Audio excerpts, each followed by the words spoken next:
ವರ್ಷಗಳಲ್ಲಿ ಡಾಕ್ಟರ್ ಪುನೀತ್ ರಾಜ್ಕುಮಾರ್ ಅವರು ಆವರಿಸಿಕೊಳ್ತಾ ಇದ್ದಾರೆ. ಅವರ ಒಂದು ಪವಿತ್ರ ಆತ್ಮಕ್ಕೆ ನಾವೆಲ್ಲರೂ ಶಾಂತಿಯನ್ನ ಕೋರೋಣ.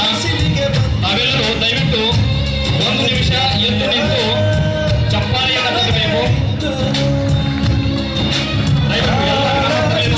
ಮಾಡ್ತಾ ಇದ್ದಾರೆ. ಈ ಕರುನಾಡ ಪರಮಾತ್ಮನ ಈ ಪವಿತ್ರ ಆತ್ಮಕ್ಕೆ ನಾವೆಲ್ಲರೂ ಶಾಂತಿಯನ್ನು ಕೋರೋಣ. ಡಾಕ್ಟರ್ ಪುನೀತ್ ರಾಜ್ಕುಮಾರ್ ಆತ್ಮಕ್ಕೆ ಶಾಂತಿಯನ್ನು ಕೋರೋಣ. ಮತ್ತೆ ಈ ಕಾಲದಲ್ಲಿ ಡಾಕ್ಟರ್ ಪುನೀತ್ ರಾಜ್ಕುಮಾರ್ ಅವರಂತಹ ಮೇರು ವ್ಯಕ್ತಿಗಳು ಬರಲಿ, ಈ ನಾಡನ್ನ ಮತ್ತೆ ಬೆಳೆಯುತ್ತಲ್ಲಿ ಎಲ್ಲರಿಗೂ ಪ್ರಭಾವಿತಗೊಳ್ಳುತ್ತದೆ ಅಂತಕ್ಕಂಥ ಮಾತಿನೊಂದಿಗೆ ಈ ಒಂದು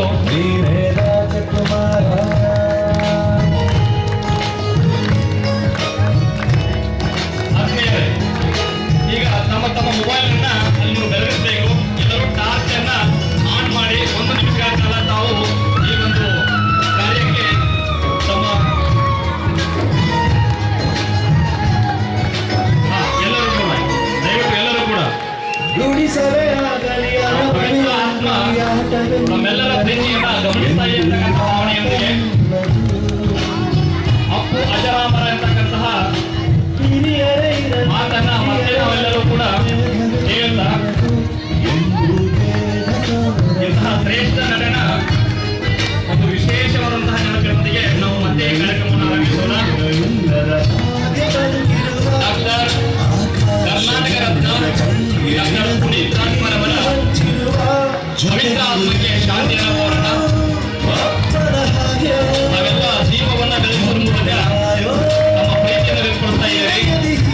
ನಮ್ಮೆಲ್ಲರಿಗೂ ನಾನು ಕಮಿಟಿಯ ಪರವಾಗಿ ಭಾವದಿಂದ ಧನ್ಯವಾದವನ್ನು ಅರ್ಪಿಸ್ತಾ ಇದ್ದೇನೆ ಸರ್.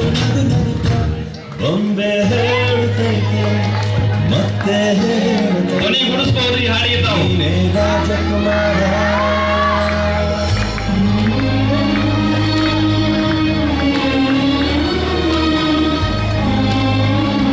ಬಹುಶಃ ಇಂತಹ ಕ್ಷಣಗಳು ನಮ್ಮನ್ನ ಒಂದು ರೀತಿ ಭಾವನಾತ್ಮಕ ಒಂದು ಭಾವಕ್ಕೆ ಕರೆದೊಯ್ತವೆ. ತಮ್ಮೆಲ್ಲರ ಪ್ರೀತಿ ಹಾಗೂ ಪ್ರಾಂಜಲ ಮನಸ್ಸಿನ ಒಂದು ಪ್ರೇಮವನ್ನು ಹೊಂದಿರತಕ್ಕಂಥವರು ಡಾಕ್ಟರ್ ಪುನೀತ್ ರಾಜ್ಕುಮಾರ್ ಅವರು. ಹೀಗಾಗಿ ಅವರ ಒಂದು ಪೂಜಾ ಕಾರ್ಯಕ್ರಮಕ್ಕೆ ಸಹಕರಿಸಿದಂತ ಎಲ್ಲ ಕಮಿಟಿಯವರಿಗೆ ಹಾಗೂ ಎಲ್ಲ ಗ್ರಾಮಸ್ಥರಿಗೆ ಧನ್ಯವಾದವನ್ನು ಅರ್ಪಿಸ್ತಾ ಈಗ ತಾವೆಲ್ಲರೂ ಕೂಡ ಆಸೀನರಾಗಬೇಕು.